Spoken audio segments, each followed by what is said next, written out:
In markets, doing something feels better than doing nothing. Action feels intelligent. Action feels responsible. Action feels productive. And that is precisely why excessive activity destroys returns. Because markets do not reward movement.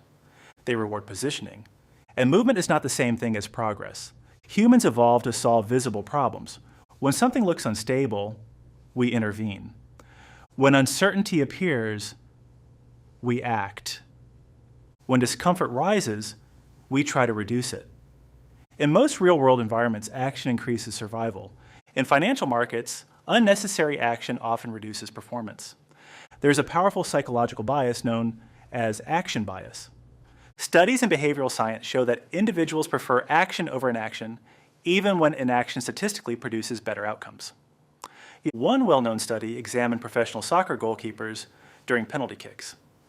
Data showed that staying in the center would have saved more goals than diving left or right. Yet goalkeepers almost always dive. Why? Because doing nothing feels negligent, even when it is optimal. Investors behave the same way. Holding feels passive, selling feels responsible, adjusting feels intelligent. But frequent adjustment often erodes edge. Let's examine data. Terrence O'Dean and Brad Barber conducted extensive research on trading activity. Their studies on retail investors found that the most active traders significantly underperformed the least active traders. In one major study, the most active quintile of traders underperformed the market by a large margin annually. Why? Transaction costs, taxes, poor timing, emotional decision-making. The more frequently investors traded, the worse their performance became. This was not anecdotal. It was structural. The illusion behind activity is control. When investors act, they feel engaged. Engagement creates the illusion of influence. But markets are probabilistic systems. Most short-term movements are noise. Responding to noise creates friction, and friction reduces returns.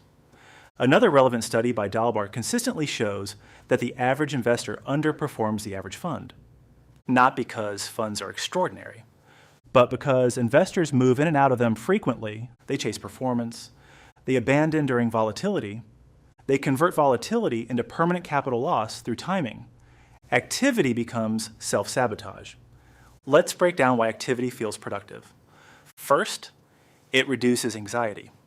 Uncertainty creates discomfort. Action provides temporary relief. Selling reduces exposure. Buying increases participation. Adjusting feels proactive. But relief is not optimization. It is emotional regulation. And emotional regulation through trading is expensive. Second, activity creates narrative. When investors adjust portfolios frequently, they can explain what they're doing. They feel strategic. They feel analytical. They feel engaged. But explanation does not equal improvement. Complex explanation often hides fragility. Third, activity creates dopamine. Each trade triggers anticipation. Anticipation activates reward pathways. This is neurologically similar to gambling behavior. The variability of outcomes reinforces repetition. Intermittent reinforcement, unpredictable reward, is one of the strongest behavioral conditioning mechanisms. Markets provide it constantly, which makes trading addictive. There's also the issue of overfitting. When investors adjust strategies frequently based on recent outcomes, they are fitting to noise. Short-term patterns appear meaningful. Adjustments feel rational. But the system becomes unstable. Over-optimization reduces robustness. Robust systems survive variance. Fragile systems break under variance. Frequent intervention increases fragility. Consider long-term compounding. The majority of equity returns historically come from a small number of high-return days. Studies show that missing just a handful of the best days significantly reduces long-term performance. Frequent trading increases the probability of missing those days because timing requires being right twice on exit and re-entry. Most investors are not. Professional investing frameworks often emphasize constraints, position limits, risk limits, trade frequency limits. Why? Because reducing discretionary activity increases consistency. The goal is not constant optimization. The goal is stable execution. There's also a deeper structural point. Activity confuses effort with value. In most careers, more effort leads to more reward.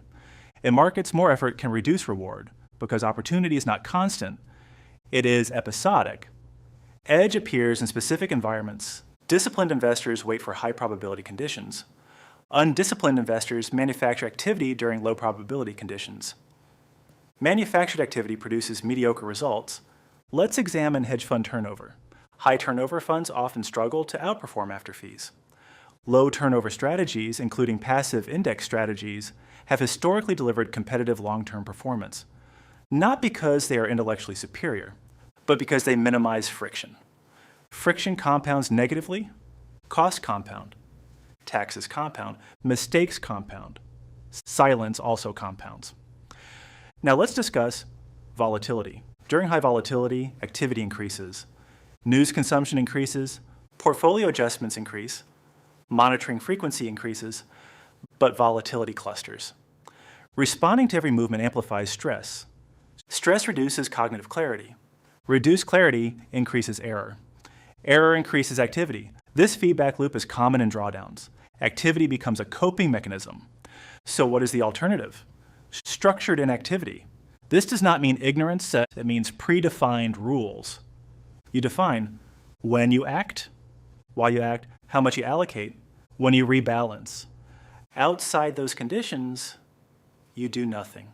This feels uncomfortable. Because doing nothing feels lazy, but disciplined inactivity is often optimal. The best investors often describe investing as a waiting game. Warren Buffett has frequently emphasized patience.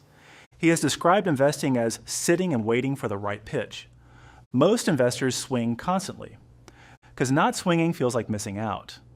But swinging at low-quality opportunities reduces average return. Let's make this practical. If you want to reduce destructive activity, first, define maximum trade frequency. Second, implement cooling off periods after large gains or losses. Third, track turnover ratio annually. Fourth, measure after-tax performance, not just gross return. Fifth, evaluate decision quality independent of outcome. Sixth, separate portfolio review schedule from emotional state. Never review portfolio decisions during acute stress. Markets reward selective aggression, not constant motion. Edge is not built through busyness. It is built through asymmetry. And asymmetry requires patience. If you remember 3 things from this video. First, activity reduces anxiety, but often reduces returns. Second, frequent trading increases friction and behavioral error. Third, structured inactivity is a competitive advantage. Markets do not reward effort. They reward discipline. And discipline often looks like doing nothing.